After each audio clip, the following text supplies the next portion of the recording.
তুমি কাঁদছো, তাই না? প্রচন্ড কাঁদছো। রাতের পর রাত না ঘুমিয়ে বারবার ফোনটা চেক করছো। বুকের ভেতরটা দুমড়ে মুচড়ে যাচ্ছে তোমার। আর বারবার একটাই প্রশ্ন তোমার মাথায় ঘুরপাক খাচ্ছে, যে মানুষটা একসময় আমাকে ছাড়া এক মুহূর্তও থাকতে পারতো না, সে আজ এতটা নিষ্ঠুর, এতটা পাষাণ কিভাবে হয়ে গেল? তোমার মনে হচ্ছে না যে সে বোধহয় আর তার নতুন স্বাধীনতা নিয়ে অথবা নতুন কোনো মানুষকে নিয়ে খুব সুখে আছে, আর তুমি এখানে প্রতিদিন একটু একটু করে শেষ হচ্ছ? তোমার মনের ভেতরের সবচেয়ে বড় ভয়টা কি জানো? তুমি ভাবছো সে কি আর কোনো দিনও আমার কথা ভাববে না? তার কি আমার জন্য একটুও অনুশোচনা হবে না? সে কি এভাবেই আমাকে ভুলে যাবে? আমি জানি বন্ধু, জানি তোমার মধ্যে এরকম হাজারটা প্রশ্ন লুকিয়ে রয়েছে। তাই এই মুহূর্তে তোমার মনে হচ্ছে তোমার দুনিয়াটা থমকে গেছে, তোমার আত্মবিশ্বাসটা তলানিতে ঠেকেছে। কিন্তু আজ আমি তোমার মনের এই সমস্ত অবিশ্বাস, সংশয় আর ভয়কে ভেঙে চুরমার করে দেব। কোনো কাল্পনিক সান্ত্বনা বা গল্পের বইয়ের কোনো কথা নয়। আজ আমি মানুষের মনস্তত্ত্ব, হিউম্যান সাইকোলজি আর নিউরোসায়েন্সের প্রমাণিত যুক্তির আলোকে আমি তোমাকে বুঝিয়ে দেব যে তুমি আজ যে যন্ত্রণায় ছটফট করছো, ঠিক একই যন্ত্রণায় তার জীবনেও ফিরে আসবে। শুধু তোমাকে একটা কাজ করতে হবে, হঠাৎ করে উধাও হয়ে যেতে হবে, পুরোপুরি অদৃশ্য হয়ে যেতে হবে। তুমি ভাবছো দাদা, আমি তো তাকে বোঝানোর সব রকম চেষ্টা করেছি, কত কেঁদেছি, কতবার পায়ে ধরেছি, সে তো শোনেনি। তাহলে আমি সরে গেলে তার কি বা এসে যাবে? আর এখানেই তুমি সবচেয়ে বড় ভুলটা করছো। সাইকোলজিতে একটা কথা আছে বন্ধু, রিলিফ স্টেজ। এই মুহূর্তে সে তোমাকে অবহেলা করছে, কারণ সে জানে তুমি আছো। তুমি বারবার তার কাছে মেসেজ করছো, ফোন করছো, কান্নাকাটি করছো। এর ফলে তার ইগো একটা চরম তৃপ্তি পাচ্ছে। সে ভাবছে যাই হয়ে যাক, এই মানুষটা তো আমার হাতের মুঠোয়, আমি ওকে যখন খুশি ঘোরাতে পারি। এই যে তুমি বারবার তার কাছে ছুটে যাচ্ছ, এটা তাকে এক ধরনের ফেক ফ্রিডম বা নকল স্বাধীনতার অনুভূতি দিচ্ছে। সে এখন রিলিফ স্টেজে আছে বন্ধু, অর্থাৎ সে ভাবছে ঘাড় থেকে একটা বড় বোঝা নেমে গেল। কিন্তু তুমি যদি আজ এই মুহূর্ত থেকে নিজেকে সম্পূর্ণ গুটিয়ে নাও, তার জীবন থেকে পুরোপুরি উধাও হয়ে যাও, no call, no message, no social media reaction, একেবারে পিন পতন নীরবতা, তাহলে কি হবে জানো? সাইকোলজির ভাষায় একে বলে ডিলেড গ্রিফ, অর্থাৎ যে কষ্টটা তোমার আজ হচ্ছে সেই একই কষ্ট তার হবে, তবে কিছুটা দেরিতে হবে। কি বললাম বোঝা গেছে? যখন তোমার দিক থেকে আসা মানে সমস্ত কান্নাকাটি আর অনুনয় বিনয় হঠাৎ করে চিরতরে বন্ধ হয়ে যাবে, তখন তার ওই ফাঁপা ইগোর প্রাসাদে প্রথম ফাটলটা ধরবে। যখন তুমি হঠাৎ উদাও হয়ে যাও, তখন তার মনের ভেতরে এমন একটা সাইকোলজিক্যাল ভূমিকম্প শুরু হয় যা সে নিজেও বুঝতে পারে না। তখন সে ধাপে ধাপে এই জিনিসগুলো উপলব্ধি করতে শুরু করে। প্রথম কয়েকদিন সে হয়তো খুব উড়বে, ভাববে আহ কি শান্তি, কেউ আমাকে আর কৈফিয়ত চাইছে না। কিন্তু বিজ্ঞান বলছে মানুষের মস্তিষ্ক খুব অদ্ভুত। যে মানুষটা দিনের পর দিন তোমার ভালোবাসা, তোমার কেয়ার, তোমার পাগলামিগুলোর সাথে অভ্যস্ত ছিল, তার মস্তিষ্ক হঠাৎ করে সেই ভ্যালিডেশন বা গুরুত্ব পাওয়াটা মিস করতে শুরু করবে। কয়েক সপ্তাহ কাটার পর যখন সে দেখবে তুমি আর তাকে বিরক্ত করছো না, তখন তার ওই স্বাধীনতা তার কাছে একটা বিরাট শূন্যতা মনে হবে। সে বুঝতে পারবে স্বাধীনতা মানে একা থাকা নয়, স্বাধীনতা মানে হলো এমন কাউকে হারানো যে তাকে তার থেকেও বেশি ভালোবাসতো। দ্বিতীয়ত, তুমি কি জানো আমাদের ব্রেন কিভাবে কাজ করে? দীর্ঘদিন একটা সম্পর্কে থাকার ফলে তোমাদের দুজনের কিছু একটা অভ্যাস তৈরি হয়েছিল, অনেক কিছু অভ্যাস তৈরি হয়েছিল। সকালের প্রথম মেসেজ, রাতের বেলায় কথা বলা, কোনো বিশেষ দিনে দেখা করা। নিউরোসায়েন্স বলছে আমাদের মস্তিষ্কে এই যে অভ্যাসগুলোর একটা নিউরাল পাথওয়ে বা স্মৃতি তৈরি হয়। তুমি যখন হঠাৎ করে অদৃশ্য হয়ে যাও, তখন তার ব্রেন ঠিক ওই নির্দিষ্ট সময়গুলোতে তোমার তরফ থেকে একটা সিগন্যাল বা মেসেজ, কল যাই হোক না কেন আশা করে। আর যখন সেই সিগন্যাল আসে না দিনের পর দিন, তখন তার মস্তিষ্কে ডোপামিন হরমোনের ঘাটতি দেখা যায়। তার ভেতরে একটা ছটফটানি শুরু হয়। সে হয়তো বাইরে হাসি খুশি থাকার ভান করে, কিন্তু রাতের অন্ধকারে বা নিজে যখন একা থাকে, তার নিজের ব্রেনই তাকে তোমার কথা মনে করিয়ে শাস্তি দেবে। তৃতীয়ত, যে মানুষটা ভেবেছিল তুমি তাকে ছাড়া বাঁচবে না, সে যখন দেখবে তুমি তাকে ছাড়াই দিব্যি বেঁচে আছো, তখন তার ইগোতে সবচেয়ে বড় আঘাতটা লাগবে। তার মনের অবচেতন স্তর তাকে প্রশ্ন করবে, কি ব্যাপার, ও আমাকে মেসেজ করছে না কেন? ও কি নতুন কাউকে পেয়ে গেল, নাকি ও আমাকে সত্যি সত্যিই ভুলে গেল? এই কৌতূহল তাকে ভেতর থেকে কুরে কুরে খাবে। তোমার নীরবতা তার কাছে একটা চরম উত্তেজনার কারণ হয়ে দাঁড়াবে। সে তখন তোমার সোশ্যাল মিডিয়া লুকিয়ে লুকিয়ে চেক করতে বাধ্য হবে, তোমার বন্ধুদের কাছে তোমার খবর নেওয়ার চেষ্টা করবে।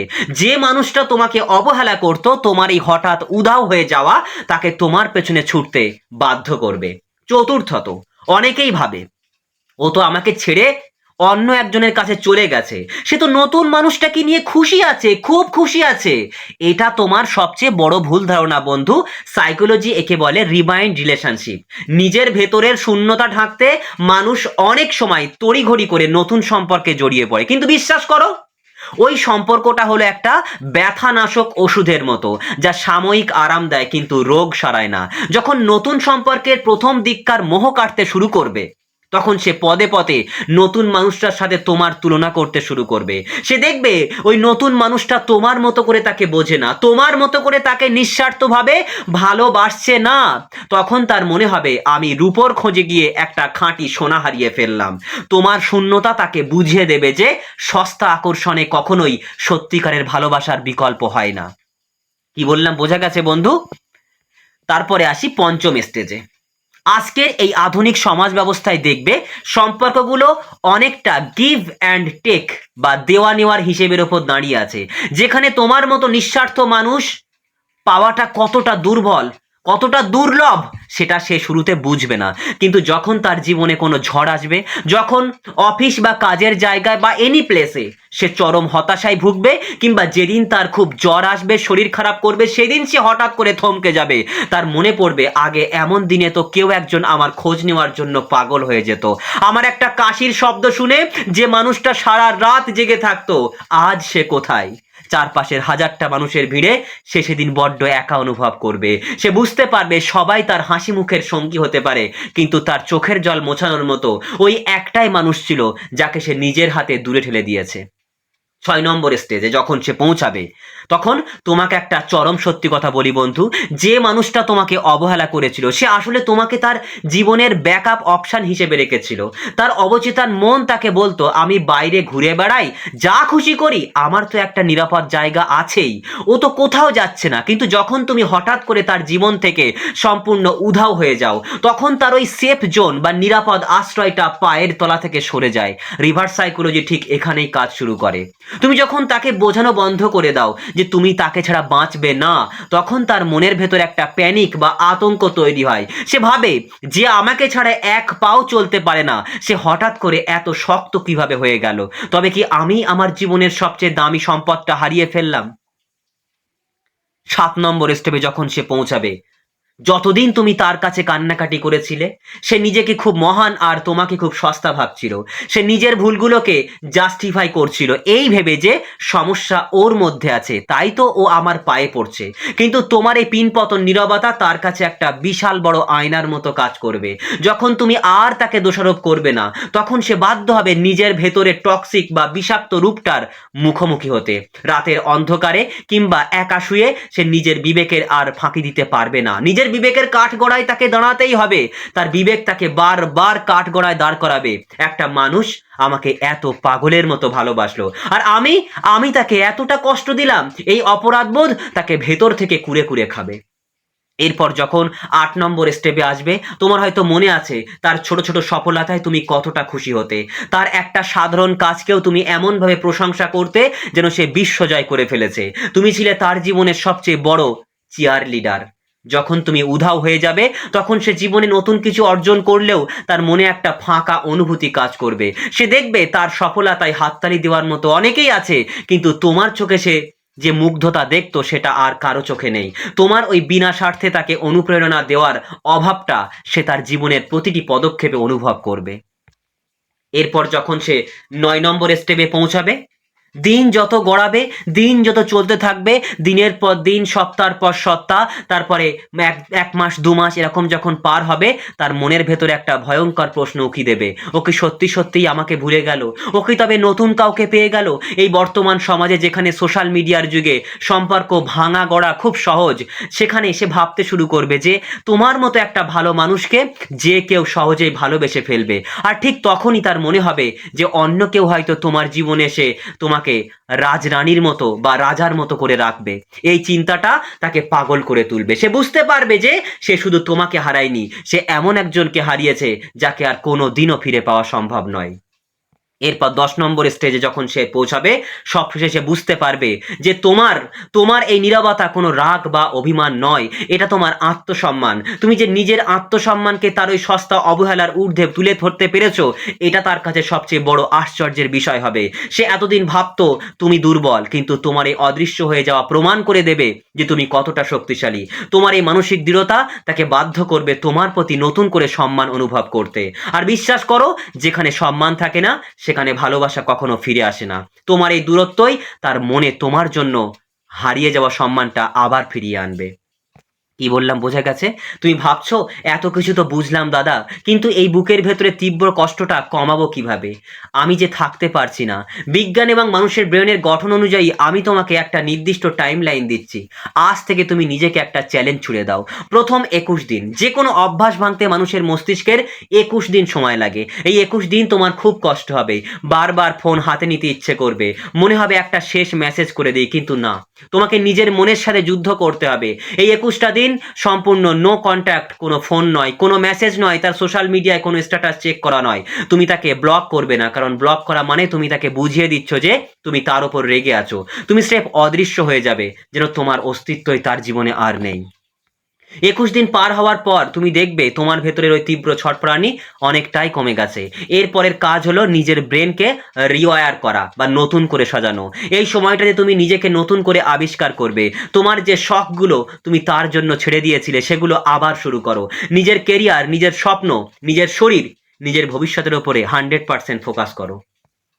কি বললাম বোঝা গেছে? তো ভিডিওর একেবারে শেষ পর্যায়ে এসে আমি তোমাকে পুরো বিষয়টার একটা পরিষ্কার সারসংক্ষেপ করে দিচ্ছি।